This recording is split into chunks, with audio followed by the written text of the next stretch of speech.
Hello friends, today we are going to learn present indefinite tense.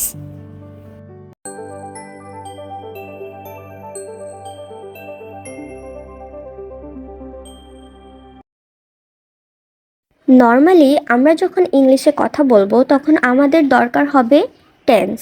Tense ছাড়া আমরা কখনোই কথা বলতে পারবো না ইংলিশে। সো চলো আমরা স্টার্ট করি প্রেজেন্ট ইনডিফিনিট টেন্স দিয়ে। তো প্রেজেন্ট ইনডিফিনিট বলতে আমরা বুঝি কোনো কাজ বর্তমানে হয় বোঝালে বা অভ্যাসগত সত্য বোঝালে বা চিরসত্য বোঝালে সেটাকে আমরা প্রেজেন্ট ইনডিফিনিট বুঝি।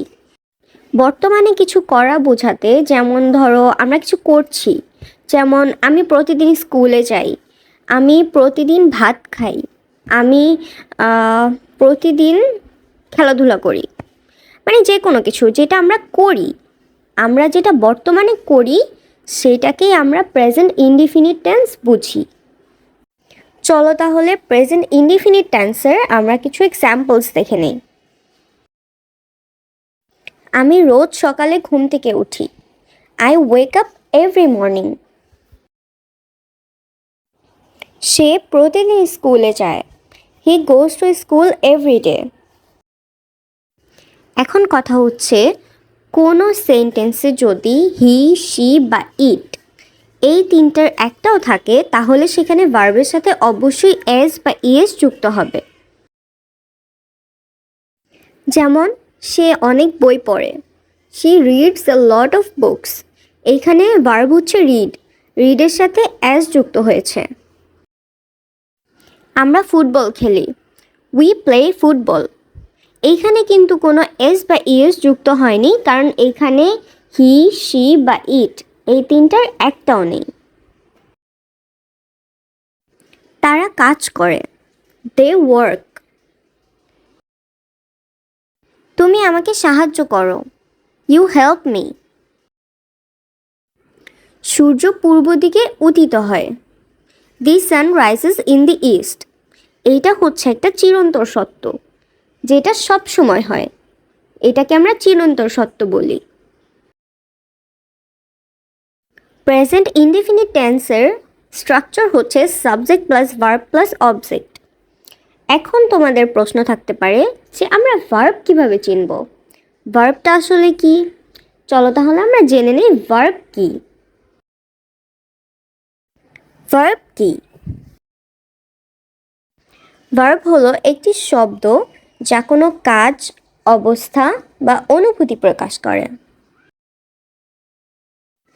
যেমন গো মানে হচ্ছে যাওয়া, ইট মানে খাওয়া, স্লিপ ঘুমানো, বাই কেনা, সেল বিক্রি করা, ওয়াক হাঁটা, রান দৌড়ানো, সি মানে দেখা, প্লে মানে খেলা, রাইট লেখা, গিভ দেয়া। এই সবগুলোই কোনো না কোনো কাজ, যার জন্য আমরা বুঝতে পারলাম যে এগুলো সব হচ্ছে ভার্ব, মানে কোনো কাজ বোঝালে সেটাই আমরা ভার্ব হিসেবে মেনে নিব। ভার্ব বা ক্রিয়াকে বিভিন্ন রূপে ভাগ করা হয়। চলো তাহলে আমরা জেনে নেই। ভার্বের ওয়ান, যেটা হচ্ছে মূল বা বেস ফর্ম বা ভার্বের প্রধান যেটা সেইটা, যেমন ইট, গো, প্লে, এগুলো সব ভার্বের ওয়ান। যেমন আই ইট অ্যান অ্যাপেল, আমি একটি আপেল খাই। এই ভার্বটা শুধু প্রেজেন্ট ইনডিফিনিট টেন্সেই ব্যবহৃত হবে। ভার্ব টু, যেটা পাস্ট বা অতীত রূপ, মানে কোনো কাজ যেটা অতীতে হয়েছে তখন ভার্বের টু ব্যবহার করা হয়। যেমন আই অ্যাট অ্যান অ্যাপেল, ইট হচ্ছে প্রধান ভার্ব আর ইটের পাস্ট ফর্ম হচ্ছে অ্যাট, মানে আই অ্যাট অ্যান অ্যাপেল, আমি একটি আপেল খেলাম। ভার্ব থ্রি, এটি হচ্ছে পাস্ট পার্টিসিপল ফর্ম, এটি সাধারণত পারফেক্ট টেন্স এবং প্যাসিভ ভয়েসে ব্যবহৃত হয়। এইটা আমরা সামনে যখন পারফেক্ট টেন্সে মুভ করব তখন আমরা আরও ভালোভাবে জানতে পারবো। এখন আমরা উদাহরণ দেখি। I have eaten an Apple, মানে ভার্বের থার্ড ফর্ম হচ্ছে ইটেন। ইট, অ্যাট, ইটেন মানে কি আমি একটি আপেল খেয়েছি। প্রেজেন্ট কন্টিনিউয়াস টেন্স, এইটা হচ্ছে বর্তমানে কোনো কাজ চলছে এইরূপ বোঝালে প্রেজেন্ট কন্টিনিউয়াস টেন্স হয়। মানে যেই কাজটা আমরা করছি, যেমন আমি খাচ্ছি, আমি ঘুমাচ্ছি, মানে আমি বর্তমানে যেটা চলমান করছি সেইটাই হচ্ছে present continuous.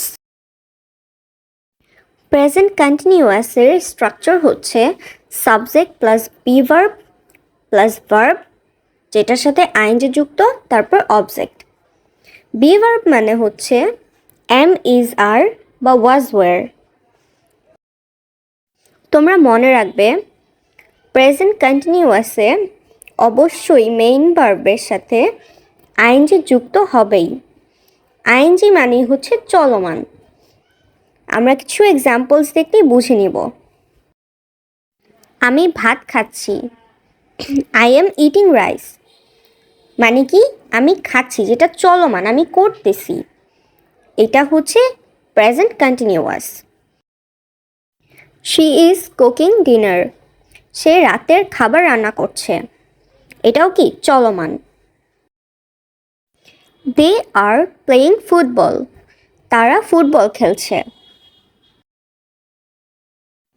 He is watching TV, সে টিভি দেখছে। আমরা এখানে মেইন ভার্বের সাথে আইএনজি যুক্ত করেছি এবং হি এর পরে মানে সাবজেক্টের পরে আমরা বি ভার্ব ইউজ করেছি, যেটা হচ্ছে এম, ইজ, আর বা ওয়াজ, ওয়ার হবে।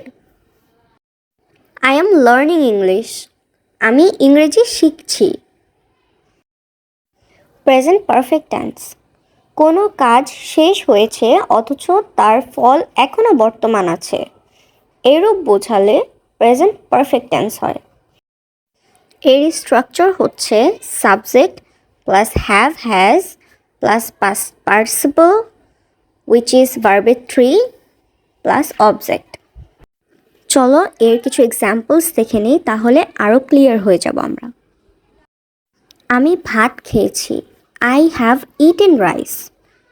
ইটেন হচ্ছে ভার্বের 3, আমরা জানি। সো এইখানে সবসময় মনে রাখবে সাবজেক্টের পরে হ্যাভ তারপর ভার্বের 3 হবে, যেটা হচ্ছে প্রেজেন্ট পারফেক্ট টেন্স। আমি স্কুলে গিয়েছি, I have gone to school. Gone হচ্ছে গোয়ের পাস্ট পার্টিসিপল ফর্ম, যেটা হচ্ছে ভার্বের 3।